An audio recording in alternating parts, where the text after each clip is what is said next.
Hello friend, welcome to my YouTube channel Saptrang Jeevan Ke. प्रणाम आप सभी को। कैसे हैं आप सभी? आशा करती हूँ कि आप सब बहुत अच्छे होंगे। दोस्तों, आज की हमारी कथा प्रसंग है श्राप। तो आइए सुनते हैं इसे। सीता जी को किसके शाप के कारण कष्ट भोगना पड़ा? प्राचीन काल में मिथिला में सिरध्वज जनक नाम से प्रसिद्ध धर्मात्मा राजा राज्य करते थे। एक बार राजा जनक यज्ञ के लिए पृथ्वी जोत रहे थे। उस समय चौड़े मुंह वाली सीता हल के धंसने से बनी गहरी रेखा से एक कन्या का प्रादुर्भाव हुआ, जो साक्षात लक्ष्मी के समान रूपवती थी। सीता से ही प्रकट होने के कारण कन्या का नाम सीता रख दिया गया। राजा जनक की पुत्री होने के कारण वह जानकी कहलाने लगी। दिनों दिन सीता जी के शरीर, रूप, लावण्य और गुणों की वृद्धि शुक्ल पक्ष के चंद्रमा की भांति होने लगी। एक दिन सीता जी सखियों के साथ बगीचे में खेल रही थी। वहां उन्हें एक पेड़ पर बड़े सुंदर दो तोते बैठे दिखाई दिए। वे पक्षी आपस में एक कथा कह रहे थे। इस पृथ्वी पर श्री राम नाम से प्रसिद्ध एक बड़े सुंदर राजा होंगे। उनकी महारानी का नाम सीता होगा। श्री राम समस्त राजाओं को अपने अधीन करके सीता के साथ 11,000 वर्षों तक राज्य करेंगे। धन्य है सीता और धन्य है श्री राम। तोते के मुंह से ऐसी बातें सुनकर सीता ने सोचा, ये दोनों पक्षी मेरे ही जीवन की कथा कह रहे हैं।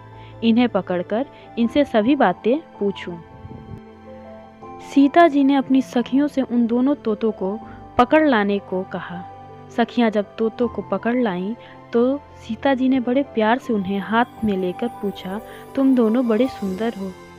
मैं यह जानना चाहती हूँ कि तुम कौन हो और कहाँ से आए हो। राम और सीता कौन हैं, इसकी जानकारी तुम्हें कैसे हुई? सीता जी के पूछने पर उन पंछियों ने कहा, हम लोग वाल्मीकि नाम के एक बड़े महर्षि के आश्रम में रहते हैं। उन्होंने रामायण नाम का एक बड़ा मधुर काव्य बनाया है। महर्षि अपने शिष्यों को प्रतिदिन रामायण पढ़ाते हैं। प्रतिदिन सुनते सुनते हमें भी उसकी बहुत सी बातें मालूम हो गई हैं। हम तुम्हें श्री राम का परिचय देते हैं, सुनो। अयोध्या के महाराज दशरथ ऋष्यशृंग ऋषि को बुलाकर उनसे पुत्रेष्टि यज्ञ करवाएंगे। उस यज्ञ के प्रभाव से भगवान विष्णु उनके यहाँ 4 शरीर धारण करके प्रकट होंगे। वे चारों भाई क्रमशः श्री राम, भरत, लक्ष्मण और शत्रुघ्न के नाम से प्रसिद्ध होंगे।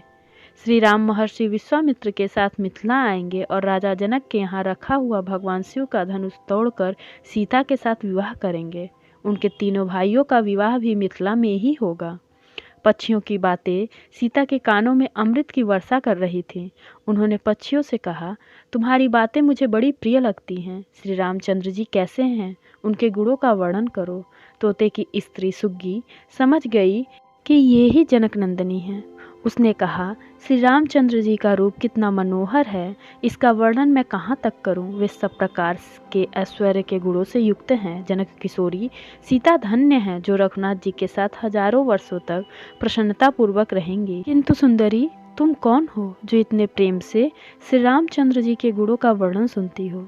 जानकी जी बोली, जिसे तुम जनक नंदिनी सीता कहती हो वो मैं ही हूँ। श्री राम ने मेरे मन को अभी से लुभा लिया है। वे यहाँ आकर जब मुझे ग्रहण करेंगे तभी मैं तुम दोनों को छोड़ूंगी। तुम मेरे घर में सुख से रहो और मीठे मीठे पदार्थों का भोजन करो।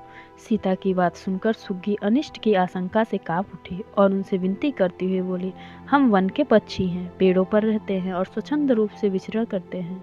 तुम्हारे घर में हमें सुख नहीं मिलेगा। मैं गर्भिणी हूँ, अपने स्थान पर जाके बच्चे को जन्म दूंगी, उसके बाद फिर तुम्हारे पास आ जाऊंगी।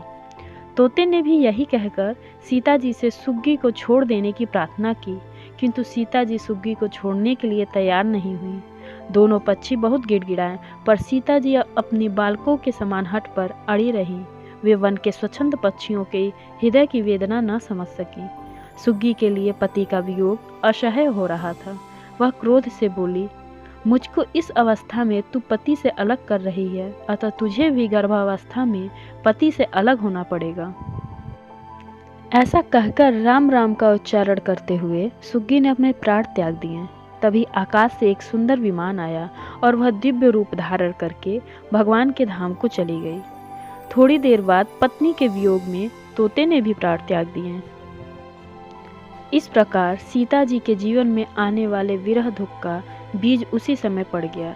इसी वैर के भाव का बदला लेने के लिए वही तोता अयोध्या में धोबी के रूप में प्रकट हुआ और उसके लगाए लांछन के कारण सीता जी को वनवास का और श्री राम को विरह का दुख भोगना पड़ा। तो दोस्तों, आशा करती हूँ कि ये कथा प्रसंग आप सभी भक्तों को पसंद आएगी। अगर पसंद आया है तो कमेंट सेक्शन में मुझे कमेंट करके ज़रूर बताएं। प्लीज़ अपना सहयोग और सपोर्ट बनाए रहें। Thank you for watching my video on my YouTube channel. Keep smiling. Please like, share and subscribe my channel. मेरी और भी ऐसी वीडियोज़ के लिए बने रहिए मेरे चैनल सप्तरंग जीवन के साथ। Thank you for watching.